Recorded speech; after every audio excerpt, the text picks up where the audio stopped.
Hello everyone, I hope आप सभी लोग बहुत अच्छे होंगे। उतनी ही बेहतर तरीकों से आप सभी लोगों की पढ़ाई चल रही होगी। तो इस वीडियो में प्यारे बच्चों अपन देखने क्या वाला भाई, आपके कक्षा 9वीं विषय सामाजिक विज्ञान की जो आपके अर्धवार्षिक परीक्षा के लिए सैंपल क्वेश्चन पेपर, जिससे आपकी जो तैयारी है बहुत अच्छे से हो पाए, आपको एक आइडिया मिल पाए कि आपको अर्धवार्षिक परीक्षा में कैसी तैयारी जो है करना है और किन किन क्वेश्चन को करना है। तो जो भी क्वेश्चन बता रहा हूं बच्चों, आपके मोस्ट इंपॉर्टेंट क्वेश्चन है, इसलिए इसको बहुत ध्यान से आप लोग कर लेंगे। पहला क्वेश्चन है आपकी स्क्रीन पर, क्या बोला जा रहा है, वास्को डी गामा भारत पहुंचा। जो वास्को डी गामा है भाई, भारत कब पहुंचे, तो उसकी आंसर हो जाएगी 1498 पे, मतलब A is a correct answer. Clear है बच्चों। फिर नेक्स्ट वन जो है आपका, क्या बोला जा रहा है क्वेश्चन कि भारत का सबसे प्राचीन पर्वत, दी oldest mountain range in India, वो क्या है बच्चों, भारत की सबसे प्राचीन पर्वत कौन सा है, तो अरावली जो है इसकी सही जवाब हो जाएगा। क्लियर है बच्चों, अरावली इसकी करेक्ट आंसर है। थर्ड की बात करें बच्चों, तो थर्ड में क्या दिया हुआ है आप लोगों का कि कपिल धारा और दूध धारा प्रपात किस नदी पर स्थित है। तो कपिल धारा और दूध धारा प्रपात प्यारे बच्चों वो जो है नर्मदा नदी पर स्थित है, अमरकंटक पे। क्लियर है। फिर चौथा की अगर बात करें कि राष्ट्रीय वन नीति की घोषणा कब की गई थी, तो राष्ट्रीय वन नीति की घोषणा 1988 में प्यारे बच्चों। 1988 मींस आपके ए जो है सही जवाब हो जाएगा। अगला क्वेश्चन है कि पांचवा, क्या बोला जा रहा है कि भारत में मानसूनी पर्णपाती वन कितने प्रतिशत है, तो ये जो है बच्चों 50% है। ठीक है। फिर नेक्स्ट वन, छठवा की अगर बात करें तो छठवा पे क्या दिया हुआ है कि अमेरिका स्वतंत्रता दिवस कब मनाता है। ठीक है। अमेरिका की अगर बात करें तो वो स्वतंत्रता दिवस प्यारे बच्चों 4 जुलाई को मनाते हैं। फिर सातवां कि अफीम युद्ध किसके बीच हुआ था। जो अफीम युद्ध है चीन और ब्रिटेन के बीच हुआ था बच्चों, चीन और ब्रिटेन के बीच हुआ था। फिर 81 क्या है, आठवां क्या है बच्चों, अधिकांश और भुगतान कार्य किया जाता है, सॉरी अधिकांश गैर भुगतान कार्य जो है किया जाता है किनके द्वारा किया जाता है बच्चों, तो महिलाओं के द्वारा। तो डी इसका सही जवाब हो जाएगा। नौवां की अगर बात करें तो क्या दिया हुआ है कि राष्ट्रीय छत्तीसगढ़ राज्य की स्थापना कब हुई, तो when was the state of Chhattisgarh formed. तो इस छत्तीसगढ़ राज्य की स्थापना सन 2000 में हुई है। क्लियर है बच्चों, तो सन 2000 में। 10वां, निम्न में से कौन सा उत्पादन का साधन नहीं है, किसके द्वारा, साहस, भूमि, विज्ञापन, श्रम, किसके द्वारा उत्पादन करने की साधन नहीं है, तो बोल सकते हैं बच्चों तो इसकी आंसर क्या हो जाएगी, विज्ञापन। क्लियर है बच्चों। फिर एक शब्द उत्तर भी दिया हुआ है, इसको भी देख लेते एक नजर।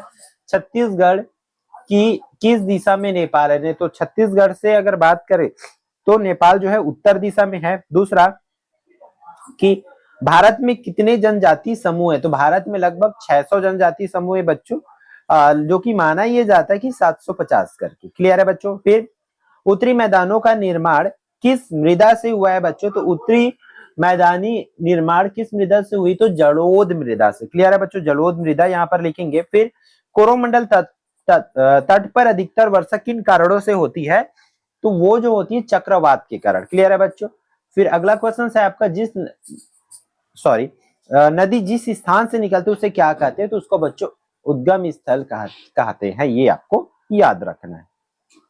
अब जो है बच्चों अपने 2 नंबर वाले क्वेश्चंस को देख लेते हैं। क्या बोल रहा है कि किन महीनों में अधिक मछली पकड़ी जाती है, भूमिगत जल से आप क्या समझते हैं। फिर फोर्थ क्या बोल रहा है कि किसी भी उद्योग की स्थापना हेतु किसकी आवश्यकता होती है। नदी की युवावस्था की विशेषताओं का वर्णन बताना है कि युवावस्था में कैसी होती है। फिर दक्कन के पठार में काली मिट्टी का निर्माण कैसे हुआ, ये करना है आप लोगों को। अगला क्वेश्चन है जो बच्चों आपका क्या है, मानसून के आगमन और वापसी से आप क्या समझते हैं। जो आ लिखा है वो वाह है बच्चों, इसको आप कर लेंगे। ठीक है।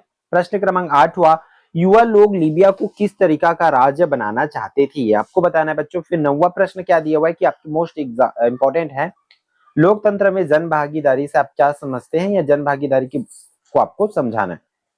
10वां, यदि धरती समतल होती अर्थात पर्वत पठार नहीं होते तो क्या होता है ना, इस चीज को आपको लिखना है। फिर 10वां, म्यांमार में सैनिक सत्ता किस प्रकार आई। 12वां प्रश्न की बात करें तो मध्यकाल के अंत में, यहां से आपका भाई क्या हो जाएगा, जो 4 नंबर वाले क्वेश्चन स्टार्ट हो रहा है कि मध्यकाल के अंत में ऐसी क्या बातें हुई जिसके कारण मानव समाज में बदलाव संभव हुआ, ये आपको बताना है। फिर अगला, व्यापार और युद्ध में किस प्रकार के विभिन्न देशों के बीच ज्ञान विज्ञान के आदान प्रदान में मदद की होगी, इसको आपको लिखना है। 13, मानववाद ने चर्च को किस प्रकार चुनौती दी, ये आपको लिखना है। इसके अथवा में क्या दिया हुआ है कि मुगल कालीन चित्रकला की क्या विशेषताएं थी, आपको बताना है बच्चों। फिर अगला क्वेश्चन है, धर्म सुधार आंदोलन और धार्मिक स्वतंत्रता के बीच क्या संबंध देख पाते हैं, उसको बताना है। महिला भक्तों की जीवनी में आपको क्या समानताएं व विभिन्नताएं दिखती है, ये आप लोगों को बताना है। प्रश्न क्रमांक 15 आपका क्या दिया हुआ है कि यूरोप में विज्ञान के विकास में चीन, भारत और अरब देशों का क्या योगदान था, ये आपको बताना है। फिर प्राचीन ग्रीक लैटिन साहित्य के अध्ययन के प्रति चर्च का क्या दृष्टिकोण था, इसको बताना है। 19वां प्रश्न है, क्या बच्चों आप लोगों का सन 1990 के बाद औद्योगिक नीति में परिवर्तन की आवश्यकता क्यों हुई, ये आपको बताना है। सेवा क्षेत्र में दोहरा रूप दिखाई देता है, इससे आप क्या समझते हैं, इस चीज को आपको बताना है।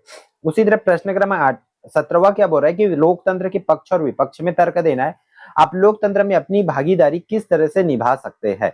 मानव अधिकारों का हनन कैसे होता है, इस चीज को आपको बताना है। अधिकारों को कैसे सुरक्षित किया जा सकता है, उसको करना है। क्लियर है बच्चों। फिर इसके अगला क्वेश्चन पर चलते हैं। क्या दिया हुआ है कि बाल सुरक्षा अधिकार आयोग के गठन का क्या उद्देश्य था, उसको बताना है। फिर संसद में महिलाओं की संख्या बहुत कम है, इसके क्या कारण है, इस चीज को आपको करना है। इसी तरीके से आपके मतलब क्वेश्चन जो है पूछे जाएंगे बच्चों, तो और भी आपको एक्स्ट्रा क्वेश्चंस करना पड़ेगा, क्योंकि ऑल इंपोर्टेंट क्वेश्चंस को एक ही पेपर में नहीं रखा जा सकता है।